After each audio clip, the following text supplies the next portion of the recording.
not working? It is a bit. First of all, I'd like to thank Jeff and Andy for coming up and helping me. Andy, could you sit on that for me, please? We'll come back to that later. As I said, Harry said, I live in Kent.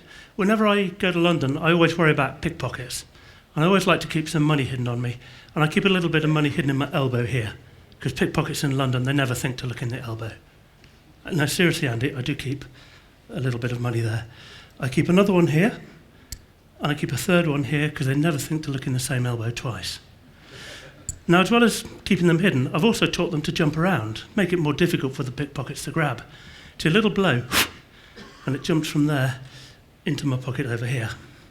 Now, that may have been a bit quick. The pickpockets can actually try and get. I'll take that one away. I'll make the next invisible, hang it on a little hook there. That leaves just the one coin that the pickpockets can actually try and get. I'll take that one away. And the last one I'll make invisible, and I'll hang a little hook right there. And that way the pickpockets never ever get the coins. Jeff, could you just put your hand like that for you? That coin there, that's a souvenir for you. I realise it may not last too long downstairs with the dealers, but the hook, I don't need the hooks, so if I just grab them, you can have the hooks. Thank you very much. Now, I was in a pub a few days ago, and it was very quiet, and I was chatting with an Irish guy who said, do you fancy a game of cards? He said, do you fancy playing Irish poker? And I said, OK, I don't know how to play. He said, fine, I'll explain the rules as we go. He reached into his pocket, took out a wallet, and took out just a few cards and gave them to me. I said, where are your cards? He said, mine are here, they're invisible. That's how you play Irish poker. So I had a quick look and I had 5 cards. He said, what's the first one? And I turned it over. It was blank. I put it down on the table. He put one of his cards down on the table. Invisible, of course. I said, what's that? He said, it's a king. So that left me 4 cards. He said, what's the next? I said, that's blank as well. I put it down. He put down another invisible card. I said, what's that? He said, it's a king. Pair of kings is a pretty good start in Irish poker. By now it's getting a bit suspicious, so I had a quick look at the cards, and sure enough, everything I had was blank. I put another down. He put down an invisible card. I said, is that a king? He said, yeah, you're beginning to get the hang of this game. He said, what's the last 2 you've got? I said, well, they're both blank.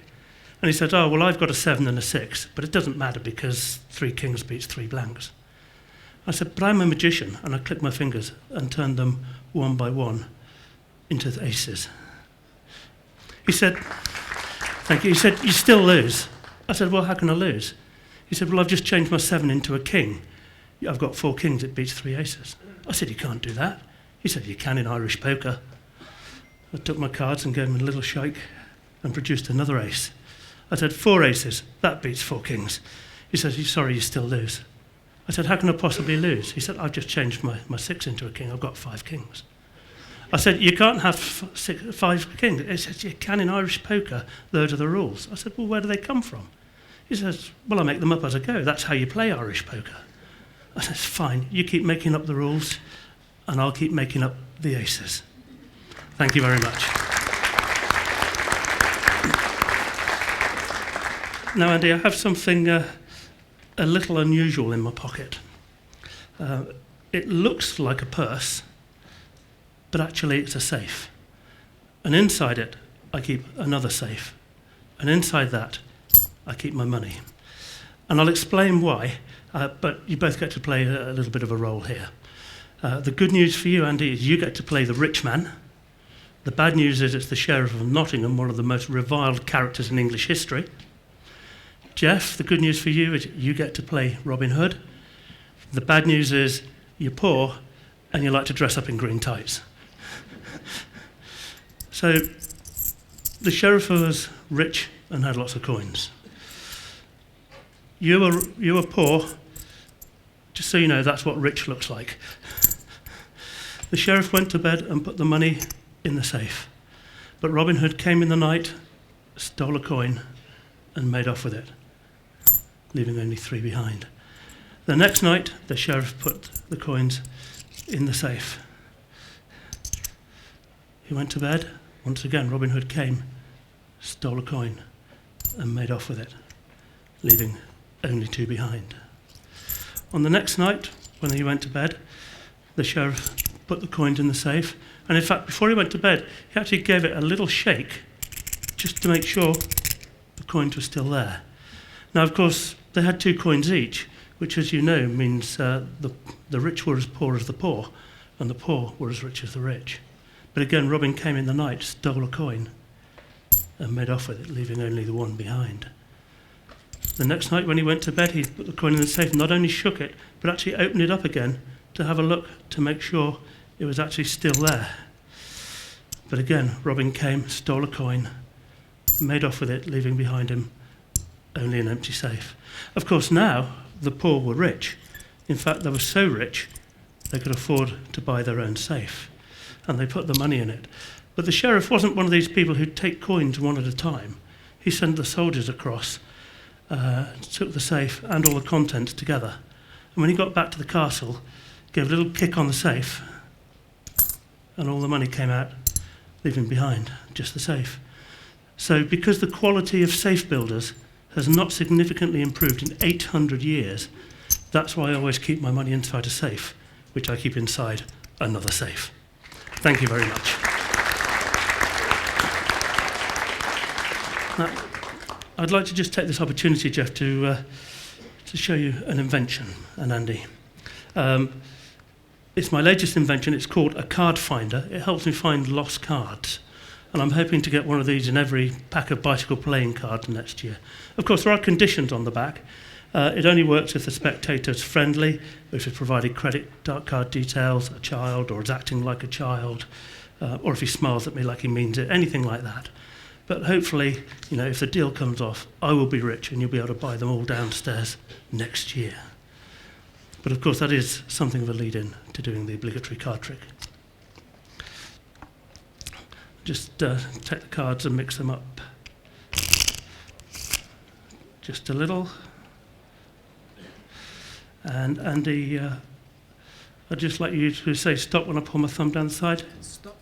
Right there.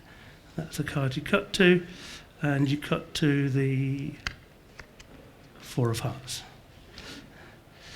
And if you take that pen, Andy, I'd just like you to write your initials on the 4 there. Okay, AJ. We'll put that away. We'll put it in the middle of the deck. Now, I know you're up here helping me, Andy, but also you get to do something, a test, really. It's luck, really.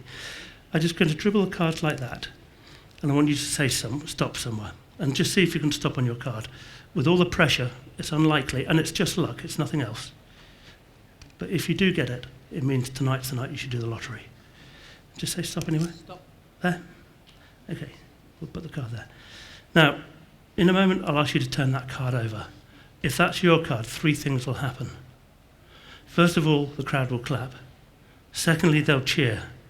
Thirdly, possibly, George, the guy in the green shirt in the 3rd row there, might actually wake up. So, take the card and show it. Is that yours? No? No? Never mind, I've got the card finder. We'll use that. So, put those there.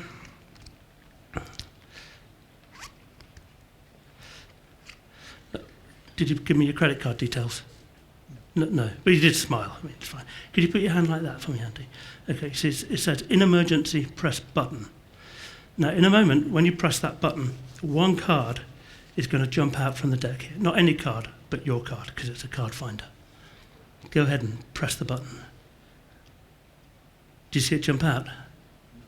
You didn't? Well, it's a card finder. It's found your card. No, it has. Turn it over.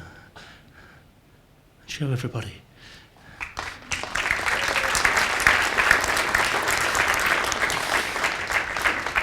You can have that, Andy, as a souvenir. It is a prototype still, though, and I must tell you that periodically you do need to change the batteries. Thank you very much. Now, Jeff, do you have some money I could borrow? Some folding money? not a coin for this audience. And you're sitting on an envelope. Could you just get that envelope and hold it in your hand? I've got a pen here, Jeff. Could you just write some initials on the note and hold it up to the camera so that everyone knows that that's yours?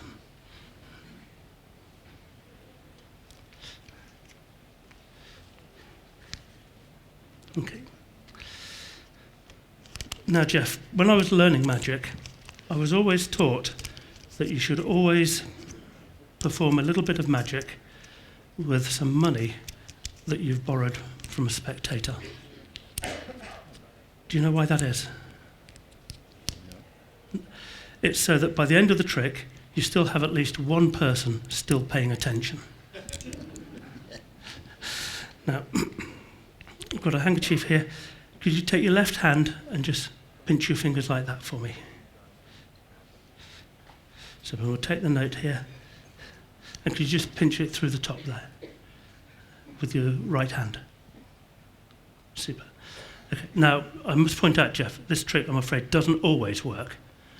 But I do have a consolation prize for you, just in case it doesn't.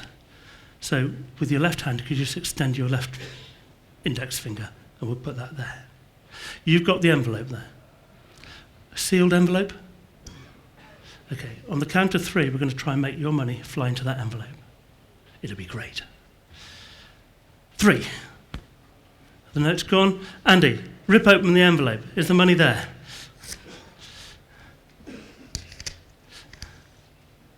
No, it would have been darn good. That possibly could have been a competition winner had that worked, Jeff. But I did get you a consolation prize. There it is. You don't look impressed. You should be impressed with this. Not everybody has a lemon that's cost them £20.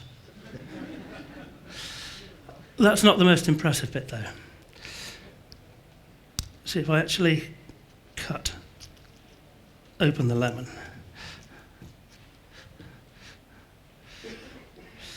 Inside the lemon is a £20 note. Could you take that out, Jeff? It's a bit wet. I'll give you a clean one later. Take the rubber band off it.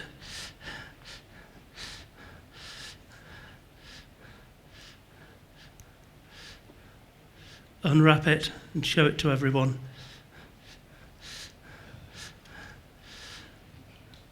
And show them your markings on your £20 note.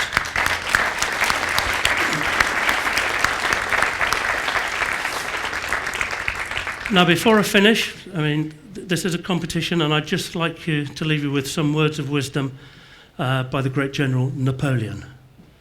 And he said, "In victory, you deserve wine, but in defeat, you need it. So either way, I'm off for a drink." Thank you very much indeed. And have a wonderful convention.